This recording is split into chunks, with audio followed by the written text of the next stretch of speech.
Okay guys, it's Miss Briscoe and I'm at my house and I tried to come up with a system. I'm about to break my lamps, but I came up with a system to show y'all how y'all would be able to create this explosion book, which is your assignment for this 6 weeks, and I hope you have fun with it, but it'll take a little bit of direction, but for the most part it's probably one of the easiest ones that I've ever seen. So let me set my phone up here and we'll get started. Okay. So, hope everyone's been doing well at home. What y'all will be making is a very simple book that doesn't take very many materials, but it can turn out really, really cool in the end. So, the only materials that you really are going to need are some kind of paper. I have cardstock. If you have some kind of thicker paper, that's best. But you could use typing paper or construction paper. I mean, you just sometimes, if you don't have things, you just have to be creative and kind of figure it out as you go.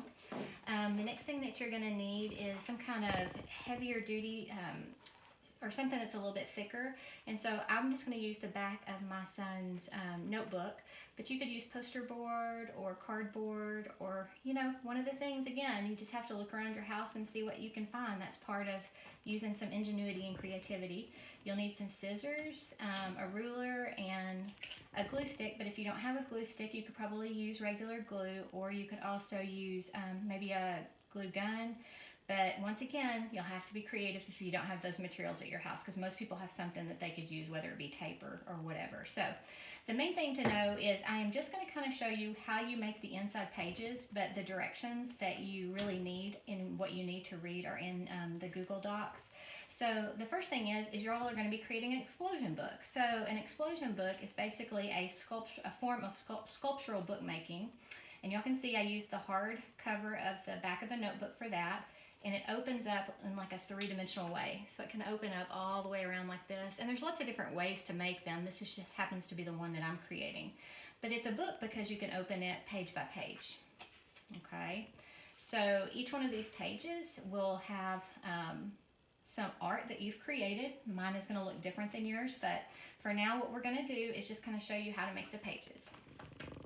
So the first thing to know is you may not even need a ruler.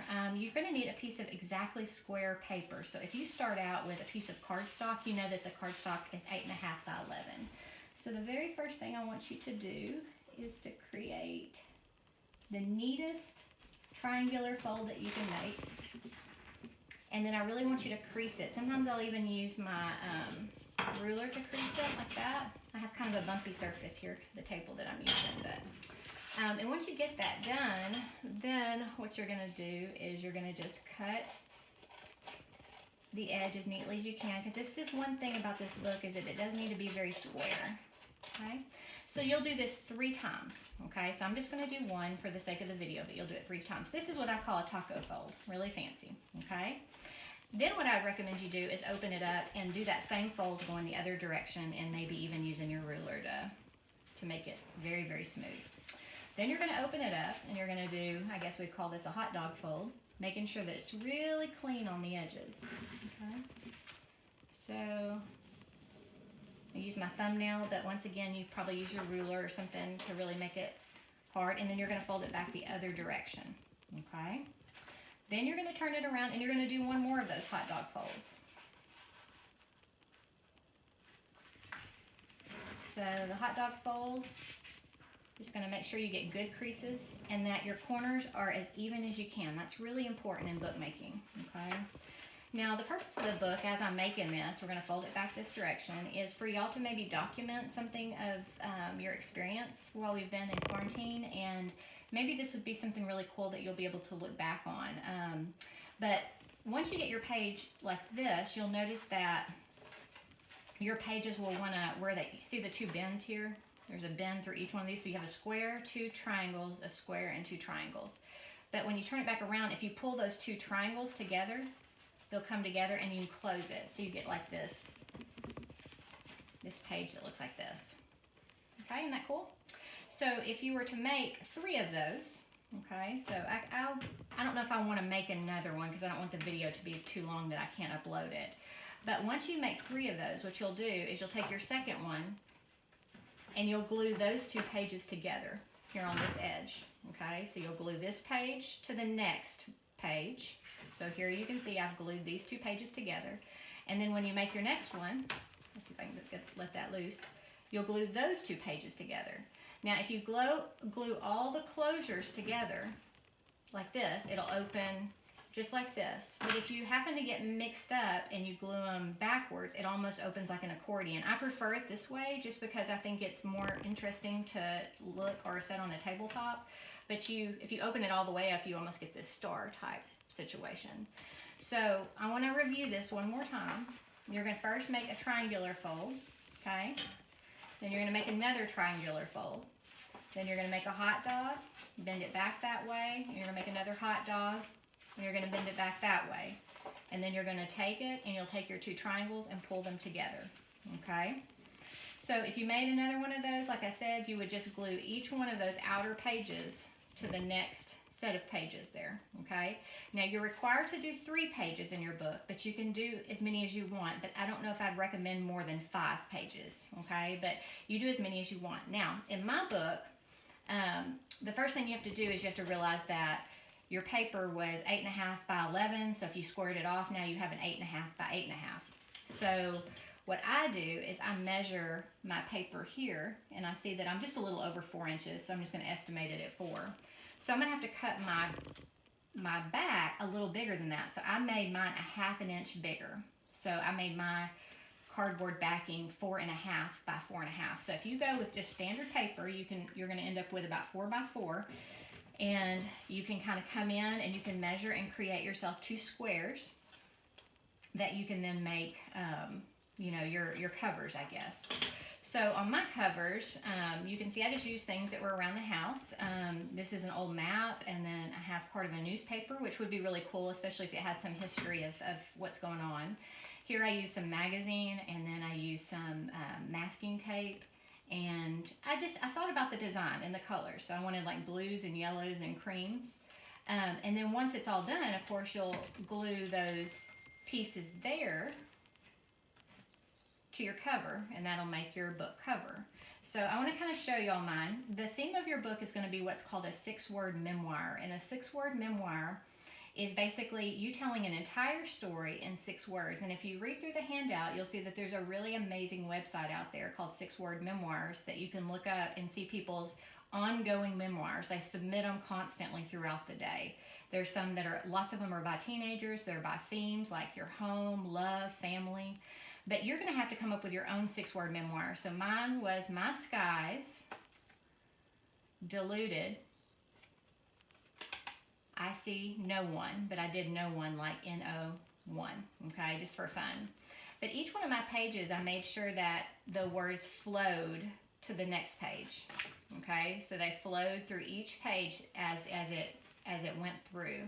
And then I thought about how I wanted to design my pages. So each one of mine are all unified in colors and in style, okay? And I used just Sharpies. I might have used a little watercolor on this and some markers or something, but sometimes less is more. But the way that you have your pages, the shapes of your pages, I've also seen people like collage big photographs into the exact shape of the pages, which is kind of cool looking. Now, I did not have a chance to do it, but I have seen it also where you also do something with the outsides, and I didn't have a chance to do that before I had to get y'all's assignment out because Miss Manning and I were really having to try to think about what we could do with y'all. But I would like for every single one of you also to figure out how to design your outside edges too, okay? And here's my big advice to you though. I would not put the book together before you have designed your pages. It is much harder to work on the surface like this once you have all this bumpy stuff underneath it than it would be to make your pages like this, lay it out now, and then create your designs knowing how your pages are going to go in. Now these are always going to be the folds or the accordions in your pages, so you just have to remember that whatever goes over this is going to fold. So if you wanted to collage a photograph in here, you've got to collage one here and then one here, or you'll probably have to cut that photograph down the middle so that it would bend inside there. So my recommendation once again is for you to make sure and design your pages. So you would design the inside, and then if you wanted it to show, or you were going to show, you would see these parts in the outside of the accordion, where I have not done it. And see, that's really not the best look in the world. If I'd had more time, I probably would have just covered that up with some kind of blue paper, or I might have created a design on the outside, but I would have to be careful because I know that the Sharpie goes through, so I couldn't use Sharpie on the outside. So once again, simple concept. I did mine the exact size of paper, but the truth is you can do them a lot larger if you wanted to. Just for the fun of it, I thought I would show y'all. My son had a project. Now he's in the 3rd grade. My son had a project to make a recipe right before we left. He never got to turn it in, so we still have it. But he made one. But I mean, it's like huge. Okay, so I mean, this was made with poster board. You can make them as big as you want. I don't think any of y'all are going to want to make it that big, but if you wanted to make it a little larger than what you have, I guess your only limitations would be how big of a piece of square paper that you would have. Now we're hoping y'all will have most all of these materials. If you don't, it's going to be really important that you let us know. But I would think most people could come up with some kind of paper in their house. If you didn't have a ruler, then just find some other kind of straight edge. I think you could manage with that. Any kind of glue, if you have to use staples or a tape, you could also. The back of a piece of cardboard, you could even use like a cereal box if you had to. So it's going to take a little bit of ingenuity. Now when y'all turn these in, you're going to turn it into as first kind of the parts that you make, like this and the outside cover, I guess, and you can design it if you wanted to. And then you'll turn in your finished book, and we really want y'all to photograph it in a really pretty way so that we can post them online. Now the last thing, and I never got a chance to do it, and I would encourage y'all to do it because when I was in college and I made these, that was a big part of the project, is we created a closure. Like something that you could wrap around this, or you can even make a band that slides on and off. You could use a piece of string. I would discourage you from getting really crafty, like using satin ribbons or buttons or anything like that. But if you can come up with kind of something artistic and make a closure so the book stays permanently closed, I think that would be a really cool aspect of this. So with that being said, I hope y'all think this is pretty cool. I think it's going to be a pretty cool assignment for y'all. Use the best artistic skills you can. If you can't draw really well, then focus on design. And if you can't design really well, then maybe you could do some collage and put things in here that would really add to it. As far as the text goes, I want to make sure that I can see the text really good. Y'all know how to transfer images now because we transferred our linoleum where we colored the back of the picture and then we transferred it onto there. So if you wanted to print out some graphic fonts, you could cut those fonts out or you could transfer them onto the pages and get a really professional look. But the more professional, the less curly Q and bubble letters that we can see, I think the more interesting the piece will be. So if y'all have any questions, y'all holler at Miss Manning or I, and we just hope y'all are having the best time you can in the circumstances, and I hope you'll use opportunities like this to create things and use your time where you're, learning something and getting better at something. So y'all have a great rest of the week, and we look forward to hearing from y'all.